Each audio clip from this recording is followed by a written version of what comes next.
This is the place to find yourself. Istanbul offers great universities and the lifestyle is really amazing here. So I live at the dorms at Maltepe University and I'm really happy with it. There's a cleaning service every few days and then there's the library nearby which is open 24/7.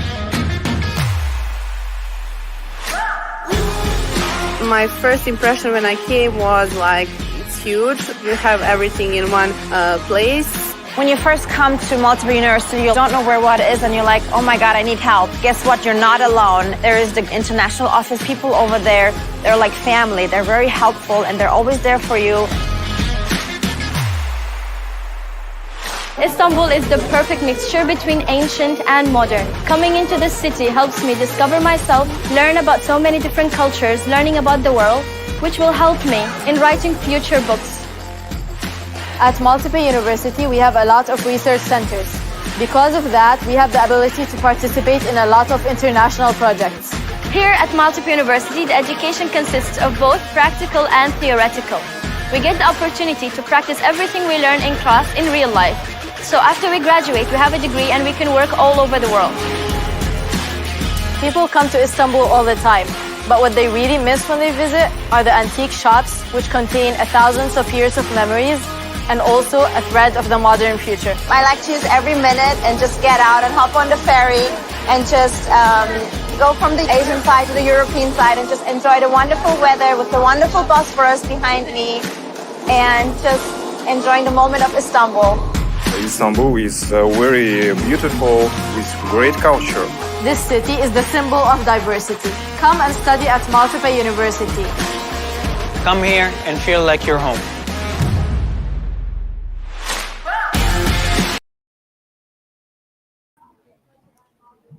Dear participants, welcome to the Maltepe University International Student Congress 2022, which will be held online second time at Maltepe University. My name is İrem Değirmen. I'm a second-year student at the School of Nursing. We are honored to be here with you and to host this congress. This year, we have 6 participants from 3 different countries for the nursing session.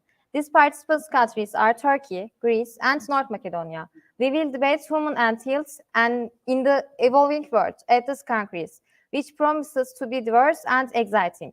I am thrilled to work and be in this great team with our dear teachers and friends who work to organize this congress in our School of Nursing. We know that this congress will contribute to us cooperatively and professionally. We want to thank dear Hüseyin Şimşek, who is the founder of Maltepe University. We want to thank dear Professor Şahin Karasar, rector of Maltepe University. Moreover, we want to thank dear Professor Betül Çotuk Söten, who is the Vice Rector of Maltepe University and General Coordinator of MISC, for giving us the excellent opportunity to organize this international organization every year, even in pandemic times. We also would like to extend thanks to our academic coordinators, dear Professor Hacer Karanisoğlu, dear Assistant Professor Demet Hacı Alpar, dear Assistant Professor Zeynep Erkut. Thank you all for supporting us during the preparation period for the Congress. Nurses have played a key role in the fight against this pandemic, as healthcare workers who have undertaken the most difficult tasks since the beginning of the pandemic and are the forefront. The COVID-19 outbreak, which affects millions in a short time, has become one of today's most crucial health issues. We know that the more we act consciously in this epidemic, the minor damage we will overcome this process. We follow the precaution. We will overcome these complex problems shoulder to shoulder. In this congress, we will discuss patient rights in the COVID-19 era, ethics in nursing practice, impact of climate change on human health, evidence-based nursing practice, innovations in nursing practice, teaching technologies in nursing education, individualized and holistic care in ACTU, and chronic diseases patient safety, safety of health workers. We are delighted to see you among us. I hope you enjoy watching and participating. Dear teachers and valuable participants, I will invite our graduate student, Sanemece Tunca, who will be the moderator of this nursing session on the first day of our congress. But first, I would like to introduce her briefly to you. Sanemece Tunca was born in 1998 in Ankara. She graduated from Nasibe Er Yetiş Health Anatolian High School in 2016. She graduated from Maltepe University School of Nursing in 2020. Finally, She has been studying at Maltepe University as a master's student in our internal medicine nursing graduate program since 2021. She has adopted nursing as her highest life goal and aims to pursue an academic career in the future. I hope that we can face to face and together with more participation next year. Happy International Nurses Day to all of us.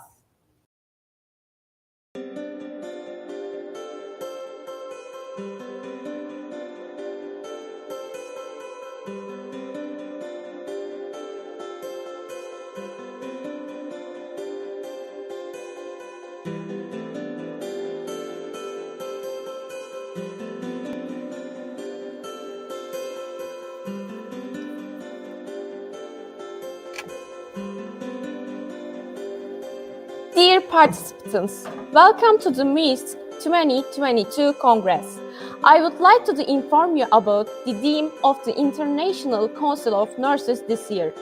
First of all, I want to share some information about the International Council of Nurses. The International Council of Nurses is a federation of more than 130 national nurses associations representing more than 27 million nurses worldwide. Founded in 1899, ICN is the first and widest-reaching international organization for health professionals. ICN works to ensure quality nursing care for all, sound health policies globally, the advancement of nursing knowledge, and the presence worldwide of a respected nursing profession and a competent and satisfied nursing workforce. Each year, ICN leads the celebrations on International Nurses Day, held on 12 May, the anniversary of Florence Nightingale's birth.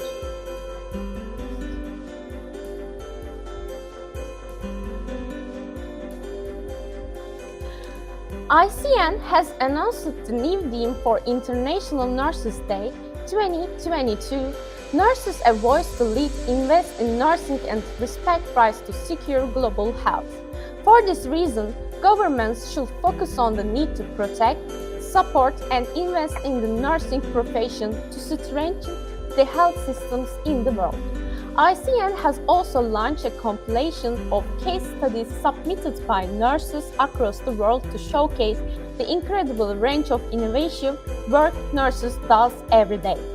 These stories, which were highlighted on the ICN website and IND website throughout the year, reflect the work of nurses to care for those with COVID-19 throughout the pandemic, as well as the wide variety of nursing that continued throughout the pandemic to care for those suffering from other conditions. Nurses provide accessible, affordable, person-centered, holistic care for all from birth to death, non-communicable disease to infection disease, mental health to chronic conditions in hospitals, communities, and homes. ICN has published case series to draw attention to various issues in different continents and countries. Some of these studies are Australia, protecting older people, aged care nurses during the COVID-19 pandemic. China, guiding breast cancer patients through care management. Japan, promoting family resilience in the aftermath of disaster. Malaysia, providing safe maternal services during COVID-19. Italy, the importance of developmental care in neonatology.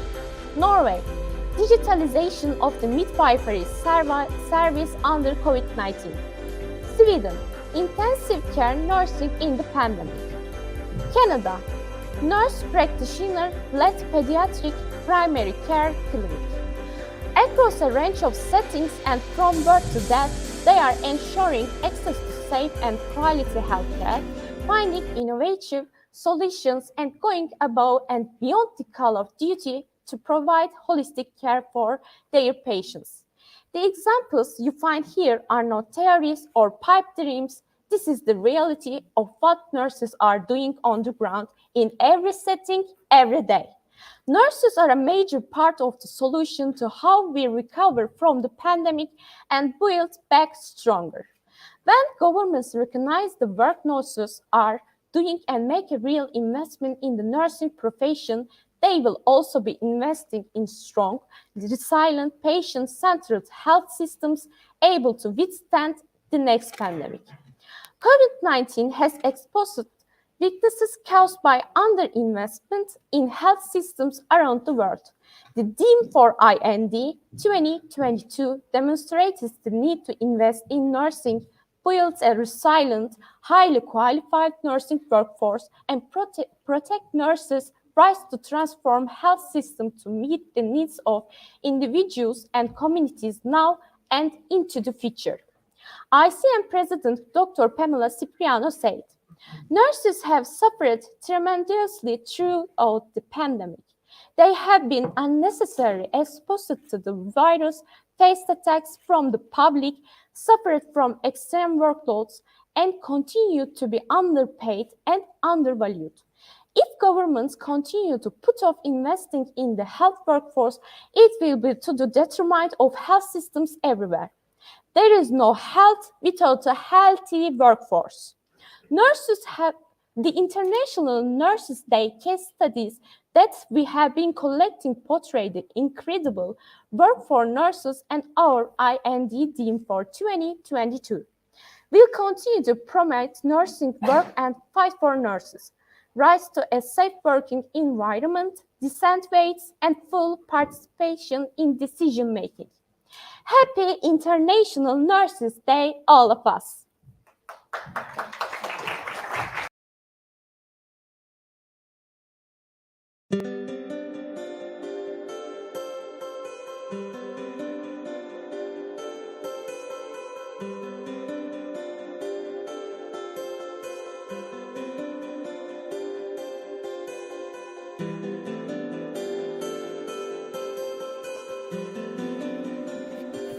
Now I invite Ece Sümeyra Soytürk to make a presentation as the first speaker of our session at the Faculty of Health Sciences, Üsküdar University, Turkey.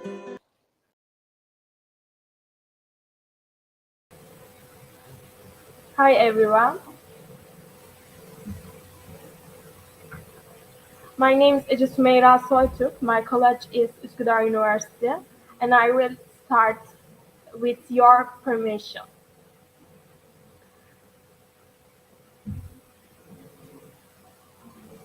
Post-operative fasting time. What did the guidelines say? What are we doing? What is surgery? Surgery is considered a clean anatomical change made to stop or elevate the pathological events that occur in the human organism, or to eliminate the problem by removing some subtractors. What is the purpose of perioperative fasting? General anesthesia for both elective and emergency surgical patients reduce regurgitation and aspiration of stomach contents. Therefore, one of the implementations included in the pre-surgical physiological preparation is perioperative fasting. This application aims to reduce the risk of stomach contacts escaping into the lungs during anesthesia by ensuring the emptying of the stomach. What should nurses do? Nurses should avoid unnecessary starvation and apply correct and effective protocol in the preoperative period by aiming to protect patient from the negativity that may occur in the postoperative period. Theory to properly adjust the nutritional fluid restriction of patients in the preoperative period may result in inability to provide appropriate nutritional support. Nutritional deficiencies discarded response to medical treatment and negatively affecting the well-being in the postoperative period. Published guidelines as a result of the studies on preoperative starvation period over the last 20 years. Guidelines on preoperative hunger have been published. These guidelines include change in solid and liquid foods that the patient can take. As a guide, the American Anesthesiology Association has recommendations regarding fasting for patients undergoing surgery.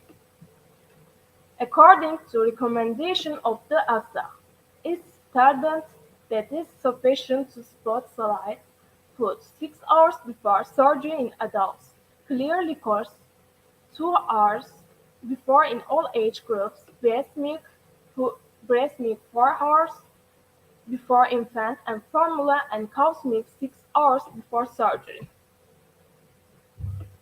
ERAS guide. In ERAS guideline, the perioperative fasting period is standard at 2 hours for liquid food and 6 hours for solid food before anesthesia application. ANZAC's guide. Perioperative fasting period of 2 hours insufficient.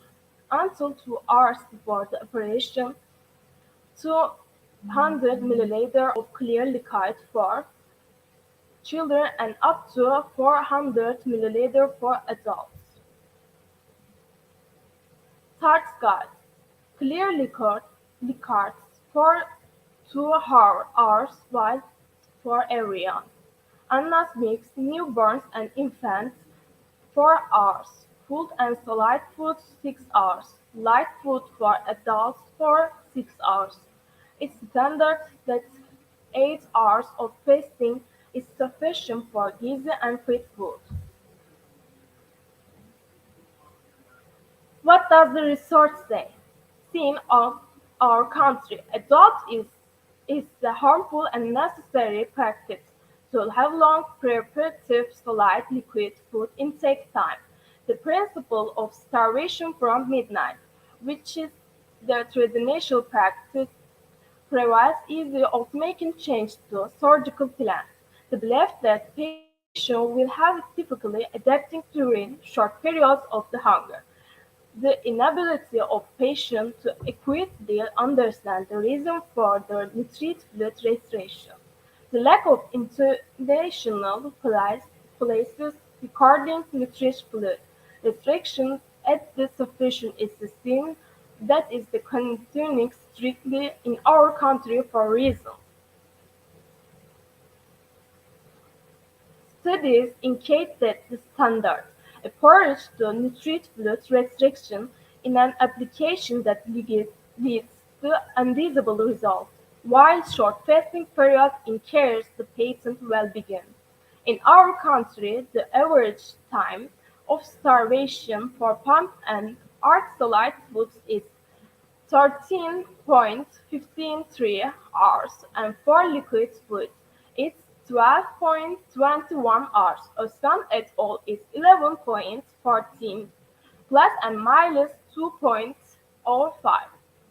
For solid food and 10.17 plus and minus 2.04 for liquid food. Demirda and Karaoz reported that the patients were hungry diet for an average of 11.12 plus and minus 2.13 hours.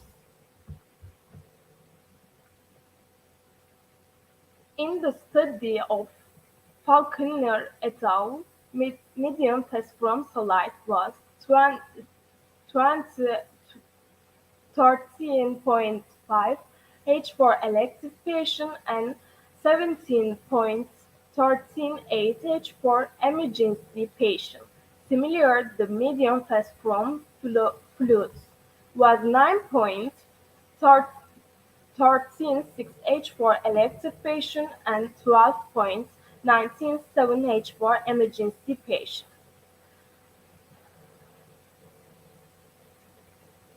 The instruction that elective patient reverse contribute to prolonged fasting time. In the study of Norge et al., 73.8% of the patients fasted for more than 15 hours. Similarly, in the study of Lamcraft et al., the average time for the last oral fluid intake was 13 hours. As a result, Despite the published guidelines recommendation of preoperative nutrient extraction, it seems that traditional practice continues in institutions.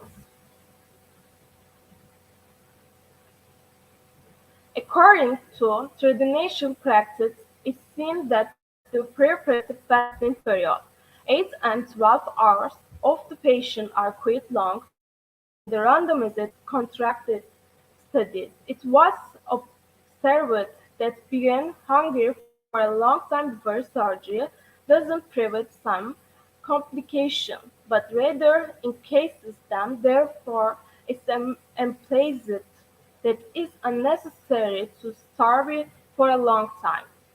In the study conducted by Housel and his colleagues, it's the standard that patients who are starved 12 12 and 34 hours before surgery have more nausea, vomiting, and pain in the postoperative period than patients who are briefly starved and given fluids containing or carbohydrates. What should we do? Therefore, nurses should follow the current literature, evidence-based guidelines, and scientific developments to know and apply the fasting time before surgery in the most accurate way and apply reliable hunger times for the safety, comfort, and quality of recovery of patients by avoiding unnecessary long-lasting fasting practice in the perioperative period. Thank you for listening to me.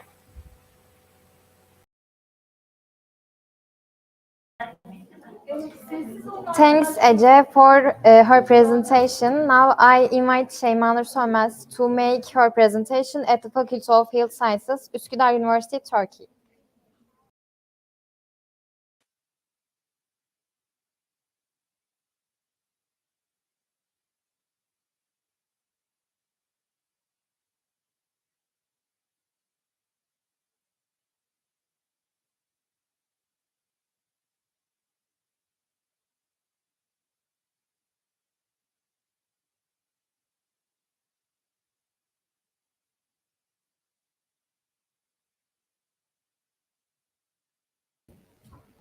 Şeyma, we can't hear you. Please open the sound.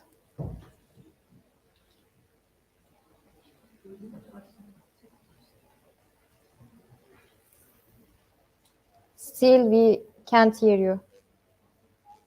Şeyma, we can't hear you. Please open. Can you hear me right now? Yes. Yes. Yeah, okay. I'm gonna continue like that. Let's start again. Hello, my name is Şeyma Nur. I'm a nursing student at Üsküdar University, and this is my senior year. Before we start, I would like to say Happy Nurses Day to all nurses. And let's start. Our project, the development of rational drug use in the elderly during COVID-19. Our content consists of 4 parts. Let's take a closer.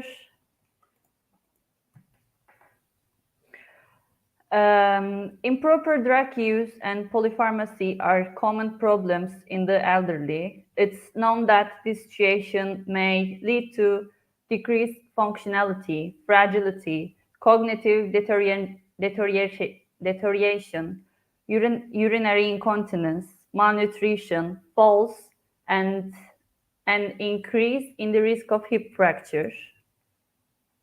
The COVID-19 pandemic has infected millions of people all over the world and caused many deaths. It has been shown that this disease can be transmitted from person to person. Especially adults are susceptible to COVID-19, and the severity of disease is related to age. It has been reported that the access to medicine and rational drug use attitudes and behaviors of the elderly were affected during the COVID-19 pandemic process. Rational drug use is extremely important, especially in the elderly population, and the responsibility of regularly evaluating drug use belongs to health professionals. This project aims to determine the drug use behaviors of the elderly during the COVID-19 process, define the effect of the COVID-19 process on the drug use of the elderly, and develop an awareness of rational drug use in the elderly. Let's continue with material and methods. This study was planned as a pre-test, post-test, quasi-experimental model with control group. The study was carried out in 2 different family health centers. The centers are divided into 2 groups, experimental and the control groups. In the research, introductory characteristic form and the older's drug use behavior scale were used in the pre-test application. If we detail the process of the study, the first step, the data were collected by the researchers by taking COVID-19 precautions in the family health centers determined in the Maltepe district by face-to-face survey methods. With this data, irrational drug use attitudes and behaviors of elderly individuals will be determined. In the second stage, in line with the information determined from the previous data, individual training will be given to elderly individuals to raise awareness of rational drug use. We are in the second step of the research right now. Research is still ongoing. And the third stage, the post-test will be applied 3 weeks after the training. And the fourth stage, we expect a significant difference between the experimental and the control group at this stage. And at the end of the project, after the post-test, training will be planned and given to the control group too. I will present the descriptive data with the experimental and the control groups together. These are our pre-test results. Socio-demographical information of the research. The 53.3% of the elderly individuals participating in the research are male. The 71.7% are married. The 65% have 3 or more children, and 88.3% have health insurance. Let's continue descriptive features. The 25% of the older people who take part in the research live alone. The elderly individuals who applied to a doctor in the last 6 months constitute 86.2%. The 86% of the elder people suffer from a chronic disease. The 63.3% of the elderly people know the purpose of medical drug usage. The 48.3% of them don't know about their side effects. The 54.2% of the elder people are informed about effects and side effects of medications. The 76.3% of the elder people do not read prospectus. The reason for that is that they don't understand what they read according to the statements that they made. The 80% of the elder people who take part in the research have family members that infected with COVID-19. The 50% of them were infected themselves, and 21.2% of them were their partners. During the COVID-19 pandemic, 77.4% states that they were able to access the required treatment. The 62.3% of the elder people who infected with COVID-19 stayed at home throughout their infection. The mean score of the elder individuals' drug use related behavior scale score was 41.75, and multiple linear regression analysis to investigate the determinants of the scale of behaviors of the elderly related to drug use is presented on the site, and the model created on this purpose was found to be significant and explained 25% of the variance. When the predictors of the scale of behaviors of the elderly behaviors related to drug use were examined, those living with their children and hospitalization experience in the last 6 months were examined respectively. Significant differences were found between the rational drug use, knowledge, and attitudes of the elderly, who they live with at home and hospitalization in the last 6 months. According to this, those who live at home with their children and those who have been hospitalized in the last 6 months have higher average scores of the rational drug use, knowledge, and attitudes. Here are the results. It's thought that the elderly individuals receive drug information in the hospital, and the children of the elderly individuals manage their rational drug use in a positive way.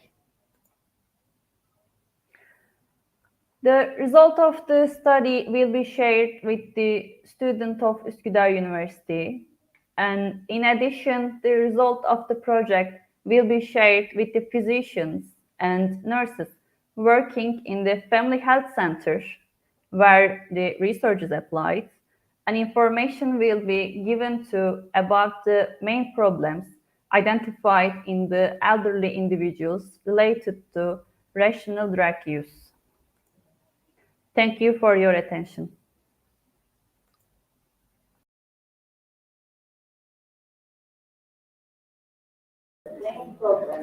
I think the invited speakers could not connect to our broadcast. Unfortunately, we cannot listen to their presentation. I would like your permission to keep you waiting for 2 minutes to notify and connect our speakers again. We will be right back.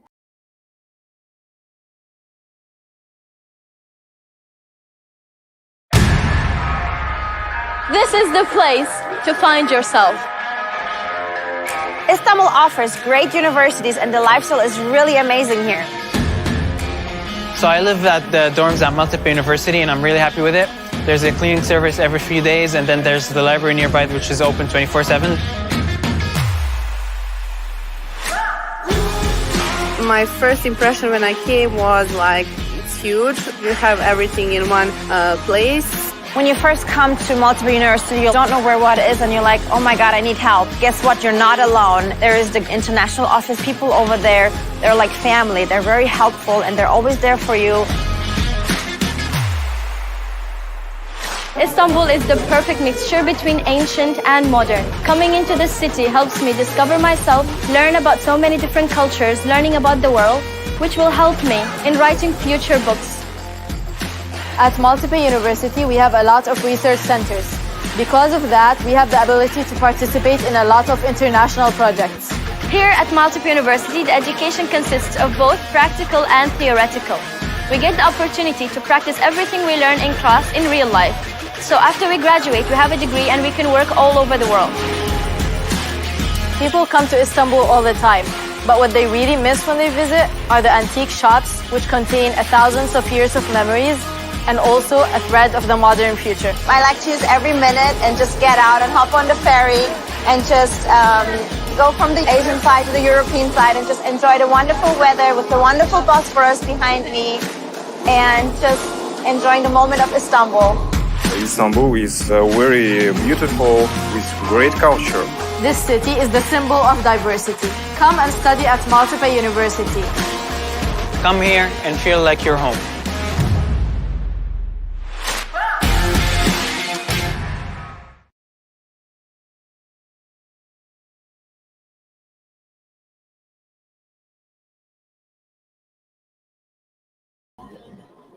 I invite Michaela Gizeri, Paola Michaela Gizeri, to make a presentation from the International Hellenic University, Greece. Okay, I suppose you can hear me and you can see me.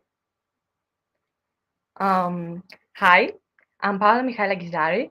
I'm a third-year nursing student at the International Hellenic University located in Greece. I will be presenting about whether social media are the villain or the hero in the healthcare industry. I'll take it from the start. How did everything begin anyways? If you think that Facebook is the first social media site to ever exist, you're mistaken. It was actually 6degrees.com in 1997, a site very similar to what Facebook is, but of course with less opportunities. It went pretty well, people actually liked it, but it completely crashed in 2000 because Am I Hot or Not was created. I don't have to explain what that site was for, it's pretty self-explanatory. That actually inspired the creators of Facebook, and it nurtured many insecurities everywhere. 2 years later, we had Friendster, and then we had MySpace. But what changed the world's history, and I do not exaggerate by saying that, was Facebook. In 2006, Facebook opened its doors to the general public, as opposed to just being available for students in Harvard. Only 4 years later, it even surpassed Google for the top ranking for time spent online. Nowadays, social media are mainstream. Trends like digitalization, remote working, and even virtualization made social media mainstream.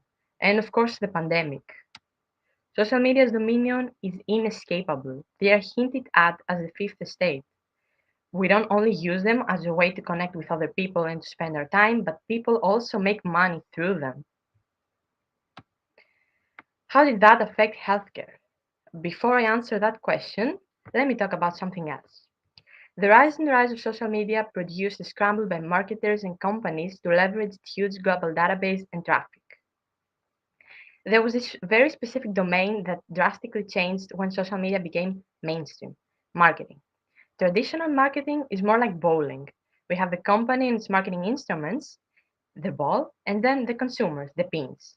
Mass media function as mediators for marketing content. Now, with the impact of online communities, marketing is more like a pinball game. A company uses its marketing instruments, the ball, to reach the consumers, the bumpers and the kickers. The difference here is that the consumers are not passive, they're not pins. What I'm trying to say is that they have the upper hand by sharing product experiences through social media. They are way more powerful. They can end the game at any given moment. Why am I talking about marketing? Because marketing and healthcare aren't that different. Now, I'm not sure if it's very ethical to parallel an enterprise with a hospital, but we will do it just for the presentation. We will treat the hospital like it's an enterprise. You must have heard the expression healthcare consumer. A savvy consumer, when given the opportunity to choose, of course, will choose to have his care at a hospital with high reported patient satisfaction scores. When choosing the hospital he wants to be hospitalized in, 4 factors play a vital role: the hospital's reputation, his past experiences, the money he can afford, and public satisfaction. Whether we like it or not, especially public satisfaction, is a measure for the hospital's quality. Now, before I even started talking, you already had an opinion on whether social media are the hero or the villain in the healthcare industry. Let's start with those thinking that social media are the hero. I can't disagree with you because they help us achieve the one goal that every hospital has. Our ultimate goal is to give to the patient the best possible experience of care, and social media can help us do that. How? Well, normally, a clinic's performance in the sphere of patient experience is determined by systematic surveys with closed-ended questions. But if we use the comments on social media, we get patient-generated narrative feedback, and that can lead to more specific results to identify the components of care that contribute to patient satisfaction and improve them. The good thing with using the comments on social media is that anybody can leave a comment, not just those who are selected for a survey. Also, with narrative feedback, we know why. They don't just say that they like our hospitals or that they don't, they tell us why. What is it that they don't like or what is it that they do like? Also, the opportunity to provide feedback has the potential to engage and empower patients. What I'm trying to say with that is that they see that we care about their opinion. We care to know what they like or what they don't like. This creates a bond. Last but definitely not least, social media are easily accessible and free. You can leave a comment even from your house. You don't even need to leave your house. I know what you're all thinking. Has that ever happened? Has anybody ever used social media to see the clinic's performance? Yes. There was this pilot study in a care medical center in Western Massachusetts in 2014 that did exactly that. For 3 weeks, anybody could leave narrative feedback on the hospital's Facebook wall. And they chose Facebook for many reasons, mainly because at the time it was estimated that a solid 58% of the total population in America was using Facebook. That's why they chose Facebook. Due to concerns about the potential reputational risks, they set some ground rules. The first rule was no names. You will not mention at your comment anybody's name, not yours or the people that work there. And the second rule is you will not mention your personal medical history just to protect yourself. For those of you that think that social media are the antagonist and not the hero, you believe that maybe this is one pilot study for one hospital and 3 weeks. How do we know that it's a reliable method? Well, in that case, if you think that social media are the villain, you think that because of one of those 7 reasons. Maybe you believe that online narrative responses posted by patients on social media aren't really representative of the population. Maybe you think that we can't tell the difference between constructive criticism and destructive criticism. And I'm saying that we can't tell the difference because saying that we can't tell the difference, but we use destructive criticism more often is a little harsh. Maybe you are worried about reputational risks and lack of regulations and privacy issues, or maybe you're like me and you think that even if we do have rules, how do we know that people will respect them? Or just maybe you think that what people will write may not be the truth. How do I know that they tell the truth in those comments? Regardless, you can see that our main problem is lack of regulation, because whether you will follow the rules or not is up to you, but we need to have rules. And that's exactly the problem on why it will probably take a long time until social media becomes submerged into healthcare. We need to regulate boundaries of disclosure within social media. In fact, if you ask someone that doesn't use social media why, he will probably mention the word privacy.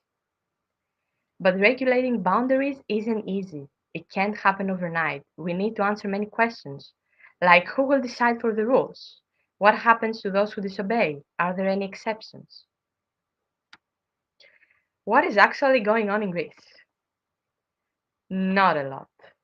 I can safely say that every hospital has a Facebook page where you can find information on how to get there. You can see comments, ratings, a link to its official website, its messenger, email, and news, but we still have a long way to go. Why? Lack of regulation, lack of equipment, and maybe lack of will. This January, things took a turn for the better, with a blood donation center in Kozani creating an Instagram and a Facebook account as a way to attract young blood donors by speaking their language. That actually worked, if you're wondering. The blood donation was very successful. A lot of people attended. But to be honest, in Greece, using social media in healthcare, that still sounds like science fiction. You all expect me to answer. Can social media optimize healthcare, or once again, are they up to no good? And I'll answer with a question. If social media are really the hero in the healthcare industry, where are they? Why aren't we use them in 2022? We use social media for everything but healthcare. Why? On the other hand, if they are the villain, they are the villain that has many redemptive qualities. The villain that you kind of enjoy to watch, because even people who say that they don't like social media, the vast majority of them has accounts. I think that the main problem isn't social media. We demonize social media, but they are not the problem. The problem is the people behind those accounts. Once we learn how to use them, then yes, we will use them in a way that they can better healthcare and our lives. They can optimize healthcare in ways we can't even imagine, but only if we learn how to use them the right way. There's this quote that says we don't have a choice on whether we do social media. The question is how well we do it. So the answer to the question if social media are the hero or the villain in the healthcare industry is that it depends on the storyteller. And who the storyteller is? People like me and people like you. That's the end of my presentation. Thank you very much for your time.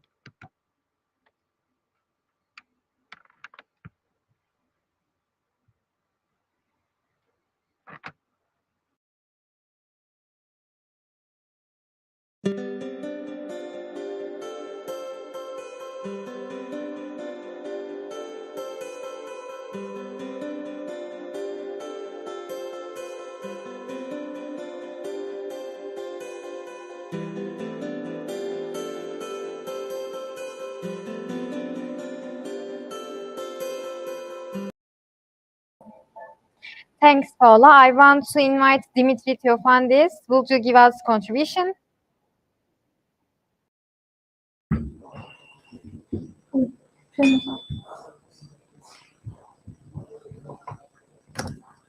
Mr. Θεοφανίδης.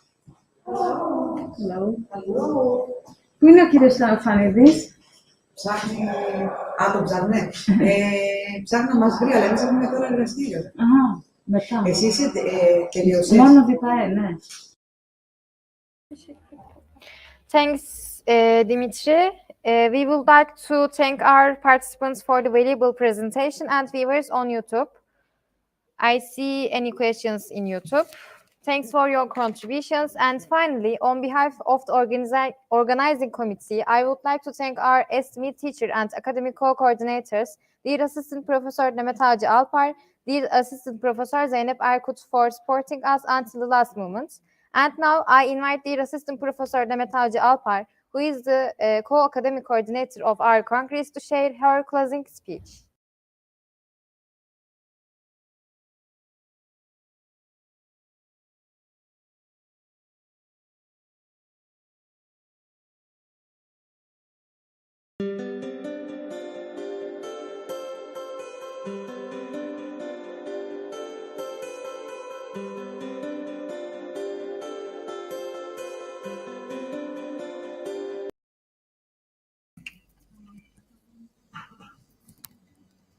Dear participants, ladies and gentlemen, on behalf of the Congress Committee, we would like to thank Mr. Hüseyin Şahin, dear founder of Maltepe University.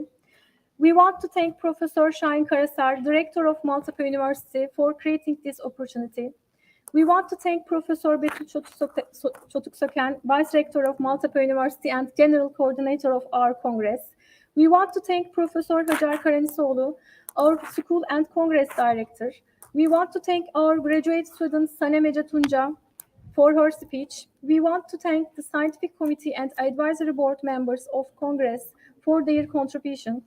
Moreover, we would like to thank the student executive committee and student organization committee members of the Congress for their sleepless nights. We would also like to thank Şule Birim and Orçun Mert Özyurt from our Public Relations Department. This year, the total number of participants in our Congress was 33, and these participants were from 5 different countries. These participants' countries are Turkey, Greece, and North Macedonia in nursing session. All presentations on human and health in evolving world were presented successfully today. We want to thank the valuable participants for their contribution to our Congress. Happy International Nurses Day, all of us. Thank you.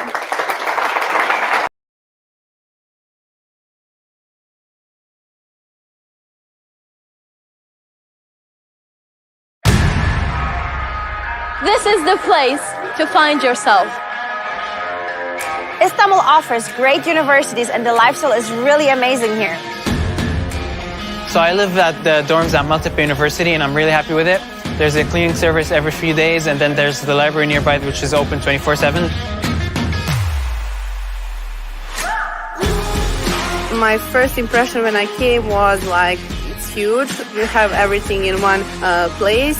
When you first come to Maltepe University, you don't know where what is and you're like, oh my God, I need help. Guess what? You're not alone. There is the international office people over there. They're like family. They're very helpful and they're always there for you. Istanbul is the perfect mixture between ancient and modern. Coming into this city helps me discover myself, learn about so many different cultures, learning about the world, which will help me in writing future books. At Maltepe University, we have a lot of research centers. Because of that, we have the ability to participate in a lot of international projects. Here at Maltepe University, the education consists of both practical and theoretical. We get the opportunity to practice everything we learn in class in real life. So after we graduate, we have a degree and we can work all over the world. People come to Istanbul all the time, but what they really miss when they visit are the antique shops, which contain thousands of years of memories and also a thread of the modern future. I like to use every minute and just get out and hop on the ferry and just go from the Asian side to the European side and just enjoy the wonderful weather with the wonderful Bosphorus behind me and just enjoying the moment of Istanbul.